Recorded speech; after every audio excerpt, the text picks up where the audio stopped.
Yellow and Red makes by Digits 27, Chapter 64. It was a warming scene to see Naruto walking through the village with Taiya, the couple hand in hand. It had been 3 days since the return from Ame, and they had already been sent off on a mission together. They had completed quickly enough, just a simple escort mission for some high ranking, but paranoid official. And Naruto had questioned the need for an A-ranked mission, but Gaara simply said that the man had paid for one, and they weren't going to refuse any mission that paid well. Naruto was bored was more than anything else, but they had been successful, not even a bandit inside him. Now they were back and on their way to training ground where they would meet Fu and Matsuri. The two of them were training the younger girl in preparation for the upcoming Chunin exams. Of course, Naruto knew that his little sister would pass it with ease, but he had to be ready in case it was anything like his were. He was going to be so proud up in the stands of the arena, watching her fight for her right to be a Chunin. A small part of him was hoping Gaara who would let him protect one of the stages, proctor one of the stages, but he couldn't get his hopes up. It was usually a job for Chunin or Tokubetsu Jonin. What are you planning on teaching little Minty today anyways? Not to chuckle them. I'm still not quite used to use an affectionate name for Fu. I don't know. Depends on what you're going to teach Matsuri, I guess. So you huffed with a smirk, wondering how she got stuck with becoming a glorified tutor. She wasn't really complaining, as she and Matsuri had become somewhat friends, but it was still strange to be training a girl only a year younger than her. Well, I can't really help her on her new affinity considering it's Earth, so I was going to try and teach her some broader jutsu. Naruto nodded in agreement, thinking about his own student. I guess I could teach Fu some more Winjutsu. They'll probably help her out a lot considering she can fly. Taiyo grinned, a mischievous smile overcoming her features. Somebody's jealous. Naruto raised an eyebrow in amusement, chuckling slightly. Maybe a little. Who wouldn't want to fly? So you shrugged, somewhat agreeing with him. And personally, she liked the ground a lot safer than hundreds of feet in the air, only supported by a few flimsy wings. So what about you? How's that thing with Kurama you two have been working on? Naruto grinning happily, glancing back at the large scroll around his shoulders. Actually, now that you mention it, Taiyo looked to her left in shock when she realized Naruto had just vanished from her side. He looked around in surprise, blinking. God damn it, I hate when he does that. Naruto stood tense, feeling the rain pour down over him, soaking his clothes and flattening his spiky hair down. He had responded immediately to the tug on the seal adorning the back of his neck, only to find himself standing on a large body of water in the city of Kakari in the background. He looked around in confusion and wondered why somebody had thrown one of his kunai here, only to watch in shock as he saw Konan looking at him with pleading eyes, a large pipe through her body. He could only look on in horror as he saw Toby behind her, holding on to the pipe with one hand, his body looking damaged and his mask broken. And Konan saw him, and with a burst of energy, she broke away from Toby, pulling herself off the pipe and backing away from him towards Naruto. He caught her before she could collapse, supporting her with one arm, while glaring across at the formerly masked man.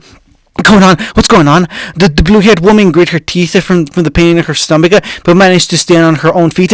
He's after Nagato. He wants to steal his eyes, but Hulky is weakened. Naruto returned to glaring at Toby while he began to slowly lead Konan away from him towards Ame.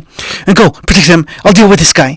Konan tried to refuse, but her body was weakened by her injury and couldn't. He's dangerous. You have to. She trailed off when all three people realized something. The rain had stopped. They looked up at the sky to see the clouds parting. A single solitary rainbow stretched across the blue sky.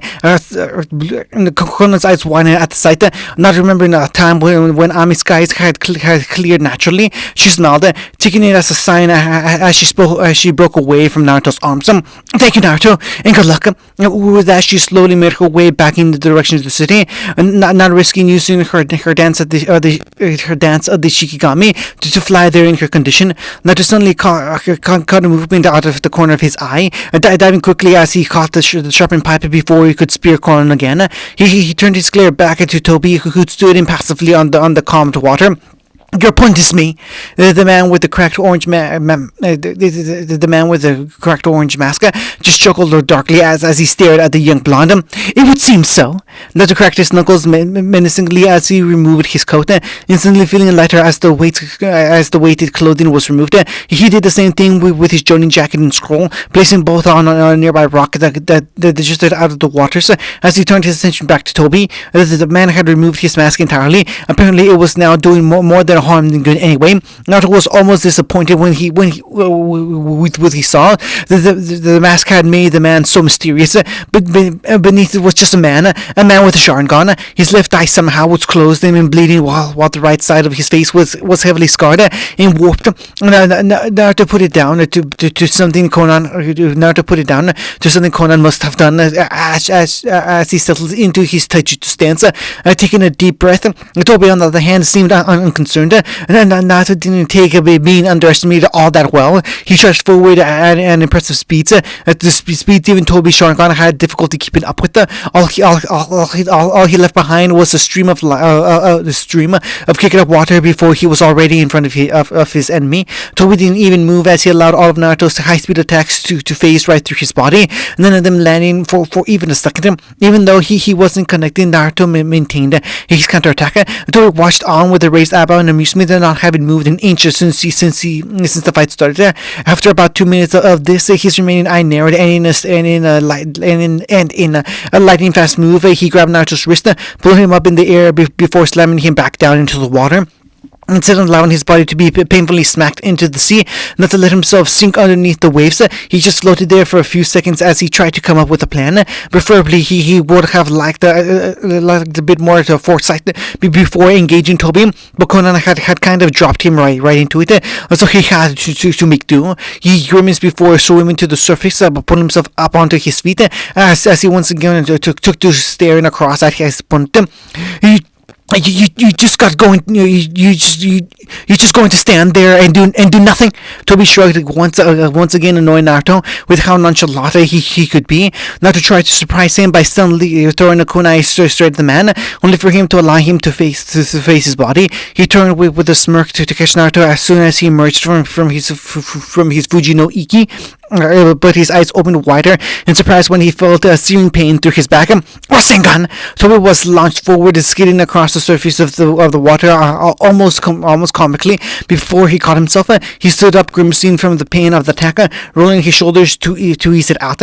He turned to face Naruto again, only to find the boy already in front of him. Fist cocked back, he had no time to react before he was harshly punched straight in the face repeatedly. Finally, his senses caught to him, and he activated his Kamui, but not before he felt suitably disoriented. He staggered backwards, growling as he clutched his face in annoyance. The blows didn't particularly hurt, but it was more than a matter of dignity. You are faster than your father. I'll give you that. His eyes just narrowed in irritation. He was still trying to work out how the man took a Rasengan straight to the back. Toby should be dead, or at least paralyzed from something like that. But it's going to take a lot more than that to beat me. Naruto just nodded slowly as he once again settled into his refined taijutsu stance, summoning the three shadow clones in the process. Good to know. He tried to be calm, but his mind was racing, coming up with anything and everything he could use to bait Toby. Jutsu out. He'll just turn intangible the second I try to make handsets. The only sealist jutsu I know are the shadow clones, and Hinge not going to help, and they're not going to help here. Maybe Fuinjutsu. I don't know if a barrier seal would work on him, and he's probably too smart to get trapped like Hiran. I can't use the Fuji no Iki probably because of the water, and if I move the fight into the village, it's going to cause too much damage. Not to growl in irritation, he had never faced such an untouchable opponent before. Literally, he was proud of his thoughts when the air in front of Toby began to warp uncontrollably, only for a large black portal to open up. Not to widen his eyes as a set of large shurikens suddenly came out of the portal at surprising speeds.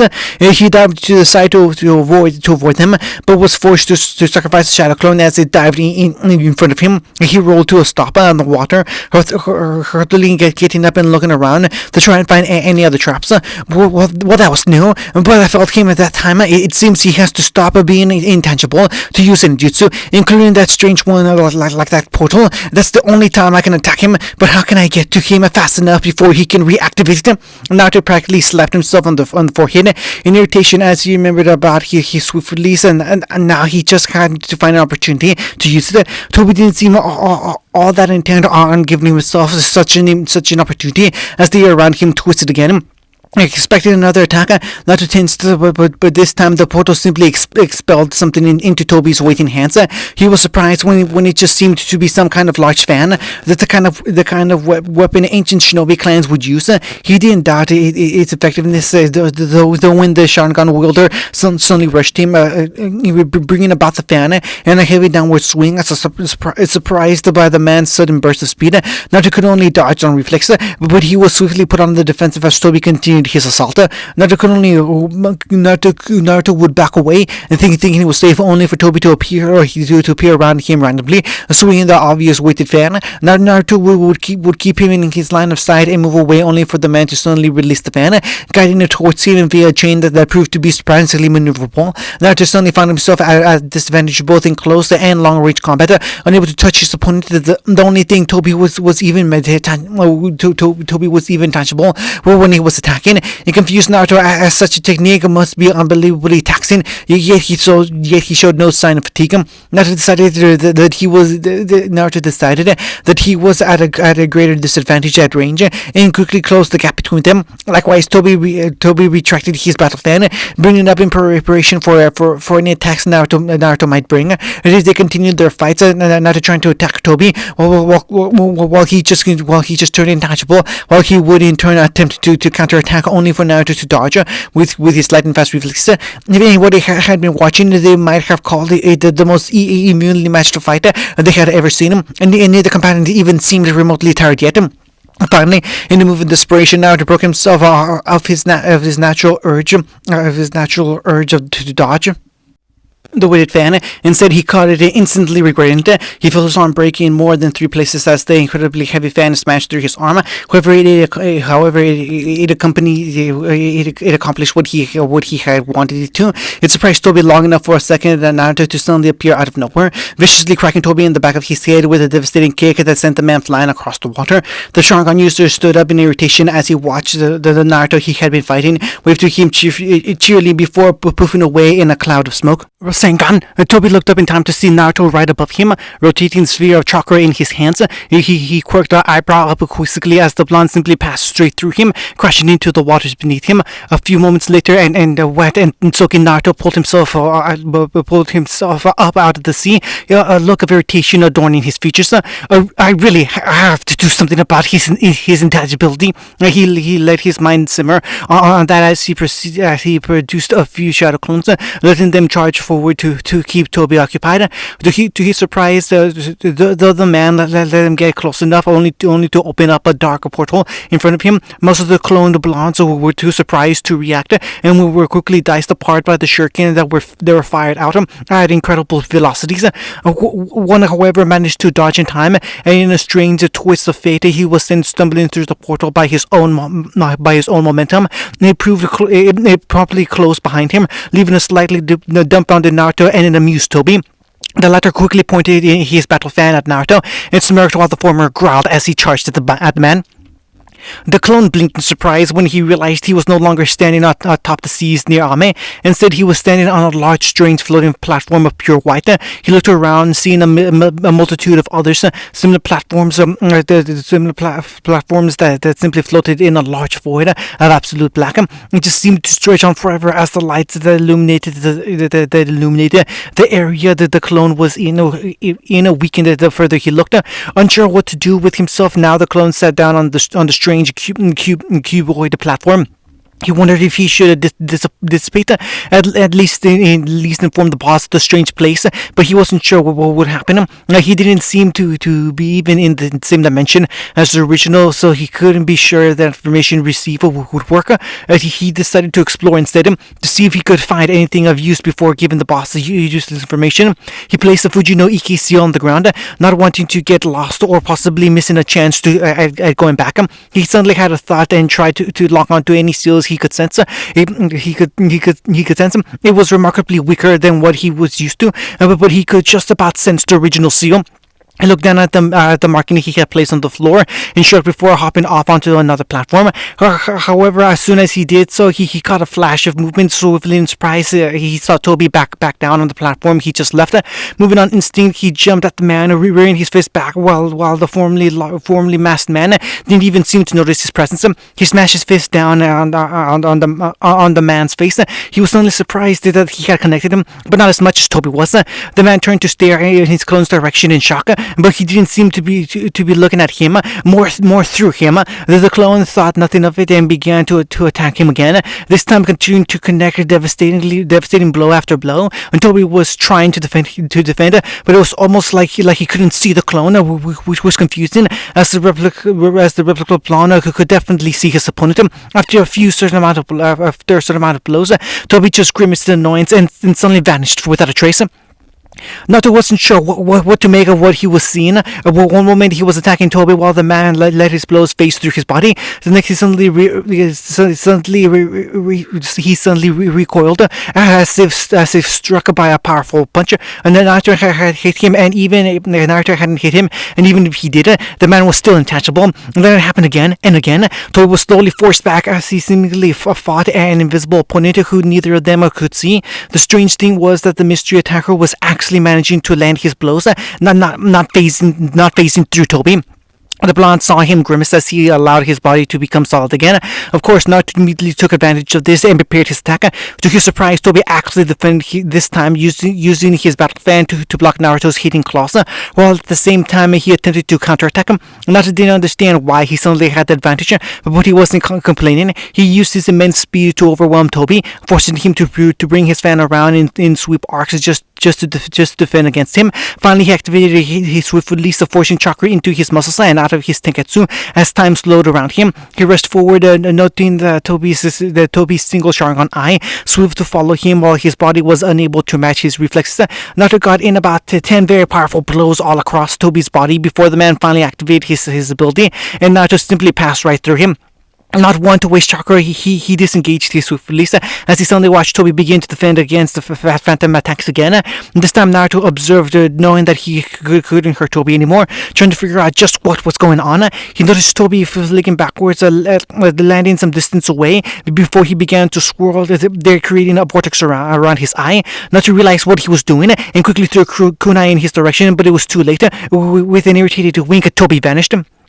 Toby appeared in his dimension and shaking his head as he wondered about what went on in that fight. He opened his eye in surprise when he saw a streak of blonde suddenly appear in front of him, forcing him to lift his battle fan in defense.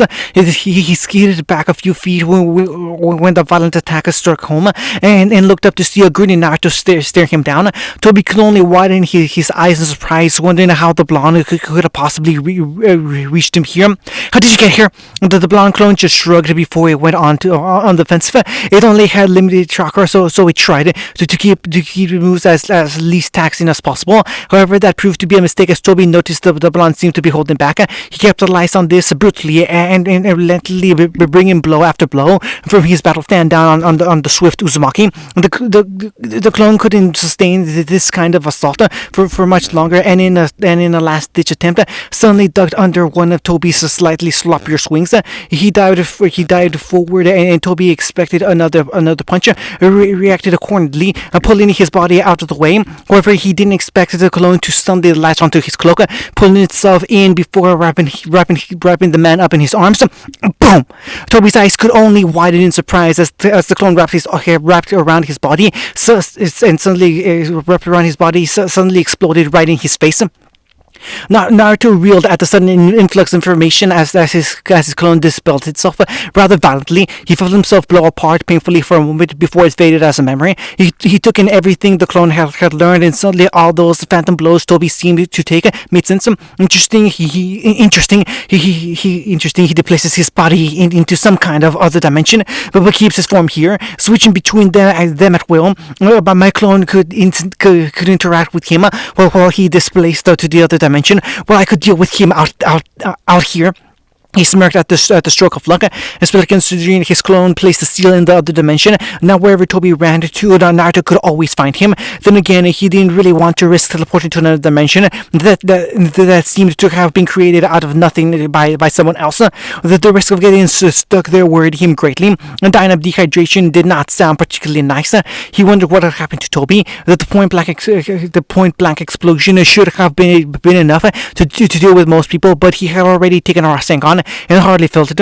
For now, he had to assume the man was still out there somewhere. However, his suspicions were quickly proven correct, as they were warped and Toby almost stumbled into existence before him. Naruto observed him calmly, wondering why he would come back instead of flee and recuperate him. Nice trick, Namikaze. Didn't expect it to be a clone. Lucky I teleported away before he could do much damage. Not a grimaced. He had hoped his clone would at least injure the man, if nothing else. And nothing he did seemed to work otherwise. But now I've taken care of that little pest. How about we get back to this? And Naruto just nodded before he disappeared in a flash of speed. Toby was nonplussed. Now that there were no clones in the other dimension, he could use his untouchability again. That was why he was surprised when he switched, only to receive a swift kick inside him, flinging him backwards. As Naruto smirked, his hand in his signature seal. What? You think I would find that place and just leave it without a way to get back? There are over 50 clones there now. Good luck trying to get rid of them all. Toby scowled. He stood back up, deactivating his intangibility for fear, the fear of the clone that he wouldn't be able to see him. Well played, kid, but I don't need that ability to beat you. Naruto just shrugged, finally happy to be the unconcerned one in this fight. He rushed in and slipping under Toby's guards quickly as he delivered a swift kick upwards. So Toby blocked, but the force behind the kick lifting him off the water slightly. That was all the opening Naruto needed before he summoned two clones. They launched him into the air where he relentlessly attacked Toby, who could do nothing but attempt to block with his Gumbai. The two landed a few feet away from one another, both still seemingly unconcerned by the energy they had been expelling. Naruto couldn't believe how this man had been fighting, yet he seemed no more tired than Naruto did. Naruto knew he was going to need something more if he was going to put Toby down for good. He paused him, taking advantage of the momentary lull in the fight as he reached deep within himself, drawing on the chakra inside him. All right, Kurama, time for a test run. He felt the great fox crack open an eye deep inside his mindscape before a vicious grin overtook her features. About time, kid. It's been a long 17 years. Naruto smiled on the outside as bubbling red chakra leaked out of his pores, quickly blanketing him in a cloak of poison chakra. He felt the touches of his more malicious side try and break through. But with him and Kurama working together, it was repressed and he was allowed to think clearly. Toby watched as three tails of pure chakra manifested themselves behind Naruto. Watch as all he could do as Naruto was there 1 minute, right next to him the next, already bringing his clawed hand around around and a deadly sweep. He brought up his battle fan only to watch in amazement as it was neatly split into 5 separate pieces by Naruto's burning hand. He dived backwards, avoiding one of his tails before he could skewer him through the stomach. Naruto didn't seem to be done though. Even as he watched the chakra around Naruto's body seemed to be reabsorbed into the clone. Toby hoped that Naruto was suppressing the beast within him, but was sadly disappointed as Naruto's skin began to flake off like Conan's Shinigami technique.